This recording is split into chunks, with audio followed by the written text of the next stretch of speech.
네, 여러분 안녕하세요. 김인석 전사입니다. 네, 오늘의 말씀 출애굽기를 네 번째 보고 있습니다. 오늘도 이 출애굽기 말씀을 통해서 하나님을 더욱더 알아가는, 하나님을 더욱더 닮아가는 우리 교문교회 모든 청년들이 됐으면 좋겠습니다. 특별히 이 말씀을 통해서 세런들과 풍성한 나눔이 있기를, 그 나눔 가운데 하나님의 만지심이 있기를, 하나님의 지혜가 흘러넘치기를 주님의 이름으로 간절히 기도하고 소망합니다. 오늘 말씀으로 들어가기 전에 생각해 볼 문제를 먼저 드리도록 하겠습니다. 생각하기입니다. 하나님보다 세상을 더 두려워한 적은 언제인가? 여러분, 하나님보다 세상을 더 두려워했던 적이 있습니까? 혹시 지금 세상을 더 두려워하고 있진 않습니까? 세상에 내 마음을 더 쏟고 있진 않습니까?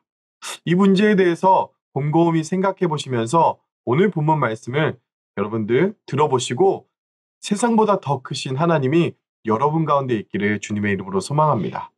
그럼 본문으로 들어가도록 하겠습니다. 이스라엘이요, 핍박에도 불구하고 계속해서 번성해 나갑니다.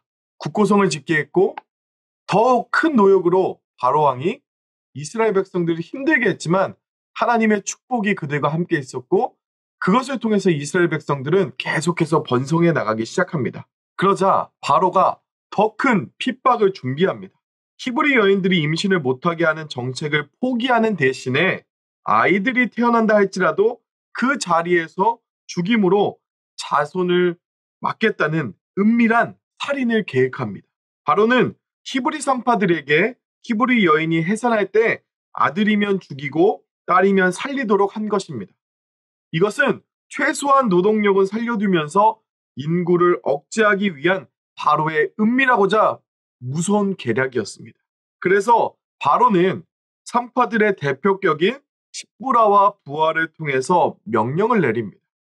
애굽에서요, 바로는요, 이 왕은요, 절대적 권력자입니다.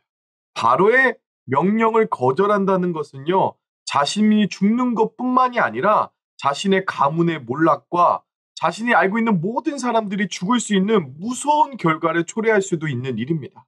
그러나 놀랍게도요, 산파들은 바로의 명령대로 하지 않고 남자아이들을 죽이지 않습니다. 도대체 산파들이 목숨을 걸면서 아이들을 죽이지 않는 이유는 과연 무엇이었을까요? 민족을 위한 애국심이라고 하기에는 그 대가가 너무너무 컸습니다. 오늘 본문 1장 17절 말씀을 같이 보겠습니다. 그러나 산파들이 하나님을 두려워하여 애굽 왕의 명을 어기고 남자를 살린지라. 아멘. 성경은요, 이 산파들이 하나님을 두려워해서 남자아이를 살렸다고 이야기하고 있습니다. 이 부분을 우리는 다시 한번 묵상해보고 다시 한번 기억해볼 필요가 있습니다. 우리는 산파들의 신앙이 좋아서 바로 왕을 두려워하지 않았다고 너무 쉽게 결론을 내립니다. 산파들의 신앙이 그렇게 대단했을까요? 모세도 80세에 광야에서 하나님을 만났는데 하나님에 대해서 아는 것이 별로 없었습니다. 이 당시에 산파들이 아는 신앙은 조상에게 물려받은 정도의 신앙입니다. 아직 하나님의 계시가 명확히 드러나기 전이었다는 것을 여러분들 염두에 두시고 기억해 두셔야 합니다. 계시가 아직 명확히 임하지 않았던 조상으로부터 물려받은 신앙으로 하나님을 두려워하며 바로의 명령을 거절할 수 있다는 것은 굉장히 놀랍고 신기하고 알 수 없는 일입니다. 이는 또한 세상의 힘이 얼마나 무능력한가를 보여줍니다. 바로의 힘이 막강해 보이지만 실제로는 그렇지 않다라는 것입니다. 바로는 하나님을 두려워하는 자들을 꺾을 수 없었습니다. 몸은 죽일 수 있었지만 영혼은 어찌할 수 없는 힘, 세상을 다 다스릴 것 같지만 실상은 산파들조차 마음대로 할 수 없는 힘, 이것이 세상 힘의 실체입니다. 우리도 세상의 힘에 공격받고 억압받을 때가 있습니다. 이때 기억해야 될 것은 우리가 진정으로 두려워해야 할 존재는 세상이 아니라 하나님이라는 사실입니다. 하나님은 노역과 엄한 일 가운데서도 이스라엘을 번성하게 하셨습니다. 그리고 약한 산파들을 통해서 바로의 힘을 무참히 꺾어버리셨습니다. 또한 우리를 공격하는 세상의 힘을 무력하게 하실 것입니다. 그래서 우리가 두려워해야 될 존재는 바로 하나님입니다.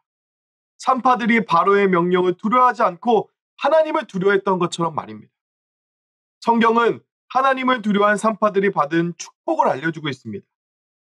하나님을 두려워하는 것이 축복입니다. 그것이 복입니다. 하나님을 두려워할 때 주님의 신실한 약속이 성취됩니다. 여러분 꼭 기억하시길 바랍니다. 당대 최강을 자랑했던 애굽 왕 바로라는 최고의 권력자도 자신의 말보다 하나님을 더 두려워하는 산파 한 명을 이기지 못했습니다. 이와 같이 바로는 자신의 온갖 지혜와 힘을 다했지만 이스라엘 번성을 막지 못했고 하나님의 약속과 구원은 이러한 세상의 도전 속에서 꺾이지 않고 있습니다. 사랑하는 개봉교회 청년 여러분, 하나님을 두려워하는 것이 복입니다.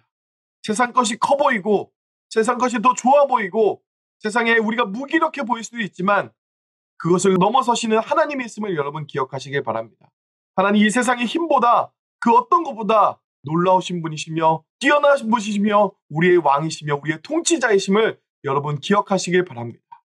이 산파들이 하나님을 두려워했던 것처럼 여러분 하나님을 두려워하시고 그 두려움을 통해 하나님의 큰 축복을 받는 귀한 우리 개봉의 모든 청년들이 되기를 주님의 이름으로 간절히 소망합니다. 그러면 본문을 이해하는 질문으로 넘어가 보겠습니다. 첫 번째 문제입니다. 바로가 산파를 동원해서 이스라엘을 핍박한 방법은 무엇인가? 두 번째, 산파들이 바로의 명령을 거절한 이유는 무엇인가? 세 번째입니다. 산파들을 통해서 이스라엘의 남자 아기들을 살해하려던 바로의 실패가 알려주고 있는 것은 무엇인가? 여러분 이 세 가지 질문을 오늘 말씀에 비춰서 찾아보시고 이것을 통해서 또 하나님의 놀라운 은혜를 기억하셨으면 좋겠습니다. 마지막으로 나눔을 위한 질문입니다.